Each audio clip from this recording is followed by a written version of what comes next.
Alright, ladies and gentlemen, welcome outside of the Spiral Abyss again, and the reason we're here is because obviously 5.2 has just come out, which means ORORON has just released, and I wanted to try them out in some non-Chaska teams. We also did just get the elemental reaction buffs to some elements in 5.2, and one of those is Electro Charge, so it had me thinking what teams we could cook up, and I ended up coming up with this AYATO team where we're going to be playing AYATO on Marche, alongside Furina, who will give us some buffs as well as her own damage, ORORON, who will also give us some buffs and his own damage, as well as a xilonen. Now, real quick, there are some things. Now, character builds will be at the end, but there are some things I just want to point out real quick. AYATO is on the Black Sword, so this isn't a fully relatable run. However, if you have Harbinger of Dawn, it will actually be pretty decent for him on this team, probably, as long as your xilonen can keep you above the HP threshold. If not, then you can just run him on any attack stat stick. My problem is I don't have any good 4-star swords for him, which is why I have him on Black Sword since I bought that like 2 years ago. Now, one thing I will also mention is that xilonen is on scroll, but so is ORORON. Now, I have done this in order to make up for the fact that AYATO is on Black Sword, so actually you would want to run xilonen on Archaic Petra. So we are missing out on about a 35% damage bonus that we will get from that. And then also my ORORON is just not fully maxed out yet. He is just level 80, so you know, there are some improvements that could be made to his build right now. So yeah, anyway, that's a couple of notes I wanted to give for our first half team. And then on our second half, because of the Hydro Tulpa, we really want to focus around that. So I'm going to be playing Hu Tao alongside Yelan, and then also a Benny and Xiangling. Now, obviously, Bennett won't be buffing our Hu Tao much, but he will be nice for Xiangling and also will provide some extra battery, which should be useful for the Tulpa. And with that being said, let's just hop right into the run and try out these teams. Alright, well, here we are in the first chamber, and we do actually get ourselves a crit buff. Now, we will be overcapped on crit, but I will just take the extra crit damage, because why not? Now, we are going up against the Hydro Consecrated Beast, who will have some Hydro resistance, but I'm not too bothered about that. Now, first of all, if you're wondering why we started off with AYATO's ult, it's just because the animation is really long, so I don't want to waste any of our buff up time. So I'm just going to get out of the way, and then it will still be up by the time we finish our AYATO rotation, as you can see right there, so we can do it all over again. Now, the thing is, there is actually some spare time in our rotation. Now, unfortunately, this guy has just gone out of the AYATO ult, so we're not going to be getting, I believe it's a normal attack damage bonus AYATO gives. He gives some sort of buff in his ult. I don't remember exactly what it is, but anyway, despite the Hydro resistance, we are able to take this guy out in 2 cycles, and now we can just start off our brand new rotation on the new wave of enemies. I think we probably won't need to use a full 2 cycles. We're either going to 1 cycle this, or just, you know, do like a half cycle, something like that. Maybe don't use some ult so that we can conserve some energy, but let's see, still over a minute left, you know.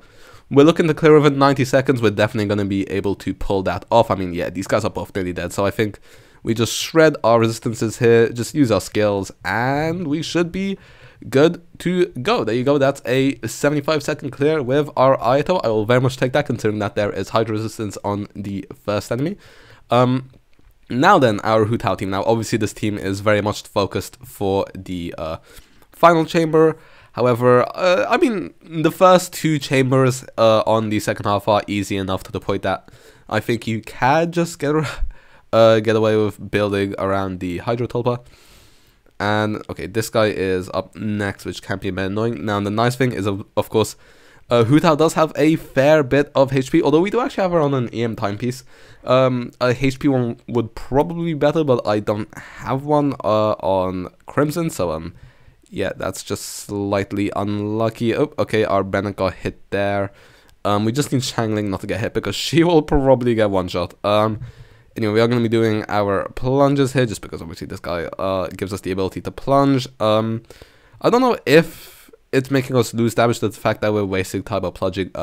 Literally just ulting there for the iframe, just because I don't want to get hit by the ultimate. Also, our ultimate's not going to be doing too much damage because we're not going to be vaping it, so yeah. Anyway, oh, Xiangling got hit, but it's fine because, I mean, she will heal during this little phase here. There you go. And up.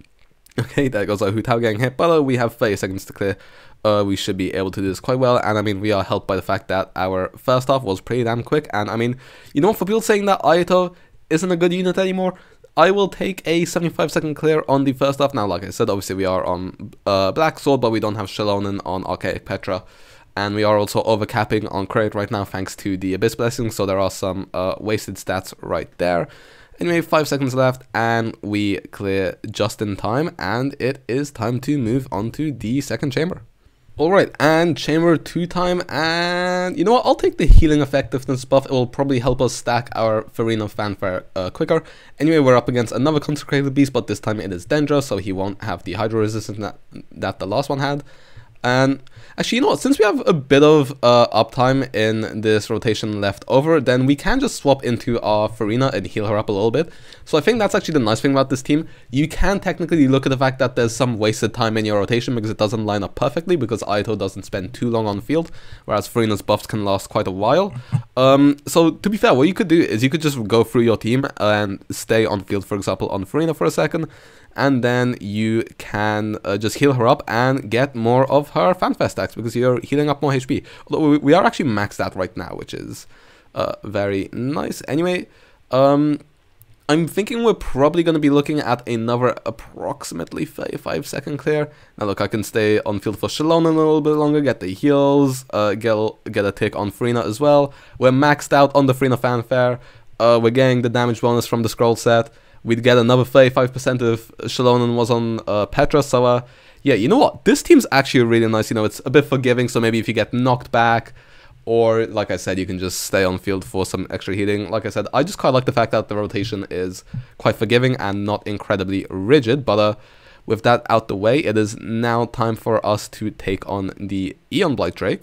Now obviously we are going to be looking to shoot him down real quick. There we go, and we actually get our ultimate back up just in time, altered slightly early there so that we can catch the white particles.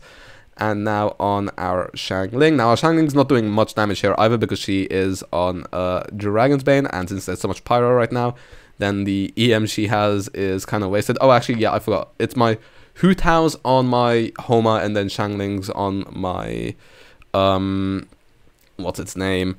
Xiangling's on Dragon's Bane. Although if you do want a more free-to-play friendly Hu Tao Xiangling team, when this Abyss first came out, I actually did a Hu Tao double hydro Xiangling with Xiangling on Fav and Hu Tao on Dragon's Bane. So if you want something slightly more relatable, then you can go watch that instead. I'm really mistiming some of my jump cancels here, but yeah, rotations aren't my biggest concern right now, if I'm being entirely honest.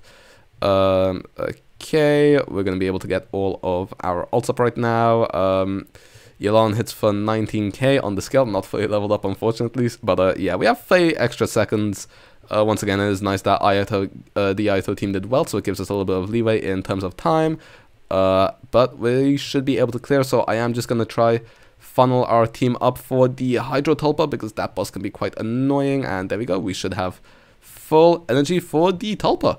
And yeah, with that being said, I will just go ahead and see you guys right on the third chamber.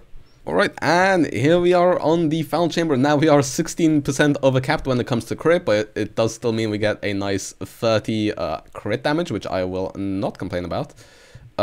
Anyway, we're going to do the same thing here, where we're going to just spend a little bit more time on field on xilonen so that we can max out all our fanfare, and on Furina. Oh, actually, it's already maxed out. Lovely, and these guys grouped up for us as well, so we're hitting for a lot on our AYATO on these pyro guys right now. Which, you know what, once again, I will not complain about. They're probably going to die during our setup, to be honest. Just use AYATO's ult so that we can get a few vapes on this guy. He probably just walked out of our range, which is unlucky. And then I'm just going to wait for his little summon, and then we can get going on AYATO. There we go. And yeah, like I said, since the buffs on this team just last for so long, and AYATO doesn't last for very long on the other hand, we have just a lot of time to do whatever we want. And I'm not even going to bother with the ultimate here. We're just going to use our AYATO, and we clear the final chamber in 58 seconds. Now that was a bit of an insane showing, and yeah, I think that just goes to show quite how strong AYATO and Ororon can be. I'm actually finding it to be a really fun combo. Now, I don't know if it's the Electro Charge buff helping the team out a lot. Probably not, because we don't have too much EM on the team. Or it's more likely that Ororon's just got pretty good damage, as well as the fact that, I mean, not only is his damage decent, he is giving us the 40% extra damage bonus, and if we had ult for the iframe, there we go, didn't do much. And if we had xilonen on Petra as well, then we would be doing even better for ourselves over there. Ouch, that hurt. Anyway, yeah, we are just using Yelan's ulti so that we can get the ramping damage increase. And now the nice thing is both our... Okay, rude. Both our Hu Tao and our xiangling are able to vapor, so we're doing quite a lot of damage to this guy. And considering that Hu Tao's the one on field, then we're probably not going to get one shot. When I was playing Chaska, I was getting one shot a couple of times because she is a little bit squishy. So, yeah, quite nice. Okay, he's probably going to try summon this guy. Yep, and we have all of our stuff up. So let's get our little damage bonus now. And regular rotation, please stay here, thank you. I'm glad xiangling did not die there, otherwise that would have been a problem. I did not charge attack there, but we just hit 85k, 80k, 92k, 98k, 103,000 charge attack on Hu Tao. Thank you very much. And we finish it off with an ultimate, with some time to spare. There you have it. AYATO with Ororon, very powerful. And this strange Hu Tao team also got the job done, especially when it came to the teleport, because I mean that's what we were building around. I feel like that's probably the best approach for this abyss. But anyway, with that being said, it's time to move on to some closing thoughts as well as the character builds. Well then, as you can see, the AYATO Ororon team actually performed quite well. AYATO was doing some decent damage, and the team damage was just decent overall because all of Furina, Ororon, and AYATO were contributing fair enough damage. Now when it comes to our builds, our AYATO is on 65 crit, 212 crit damage. This will go up to 101.2, so we are slightly overcapped on crit rate, and then obviously we got a lot of bonus crit rate in our run. Black Sword, like I mentioned before, if you have any 5-star alternative, that will probably be a bit of an improvement. If not, then you can just run any 4-star attack weapon. I mean, this team's good enough. I don't think you need the Black Sword. Like I said, you could try Harbinger of Dawn. It will be a nice crit damage boost, and you probably will hit close to 100 crit rate. And then you will also have the passive as a nice bonus for a little bit of extra crit rate. For artifact sets, like I mentioned, we're on March to Say. And then for our constellations, C0 to 1010. Ororon is on 67 crit rate, 126 crit damage, 167 ER. No EM on him, unfortunately, so the reaction damage could be higher. R5 Fav for some extra energy for our entire team. Not fully leveled pieces, but I am trying to get there. And then he is C6 actually, which is nice because he will be giving us some nice little bonuses for this, as well as slightly improving his own personal damage. 1911 talents. Furina is on 64 crit, 207 crit damage, 168 ER. On a Fav, R1, Golden Troop, HP crit, as you would expect. C0, and then 2 9 10 talents. Xilonen on how much defense is that? 2.3k defense, 37 crit rate, 188 ER, basically all the stats which matter. Fav, and then also her piece is on fully maxed out either, so her healing could definitely be improved. And then she is C0 and 110 talents. I am slightly struggling for materials at the moment, if you can't tell. And then Hu Tao, 75 crit, 231 crit damage. This is because we do actually have run Staff of Homa. I mean, the focus of this video was on AYATO, so I don't mind using Homa on our Hu Tao in this run. And also it means I could give my xiangling Dragon's Bane, because I don't have the catch for her. So yeah, that was my only way to give xiangling another weapon, because my Jadewing Spear isn't upgraded. So yeah. And then artifacts, Crimson Flame, kind of standard artifact build, standard build for Hu Tao, C0, as well as 10 talents, triple crowned. When it comes to yelan, 65 crit, 193 crit damage, 194 ER. Fav, and then Emblem, as you would expect, standard build, C0, and then 1610 talents. And then for our Bennett, who since our last run I have upgraded slightly, 200 ER, Equilivonia, I have not upgraded that a bit, C5, and then one for 11 talents, upgraded this from level 9 to level 11. And then also for our xiangling, 56 crit, 127 crit damage, 218 ER.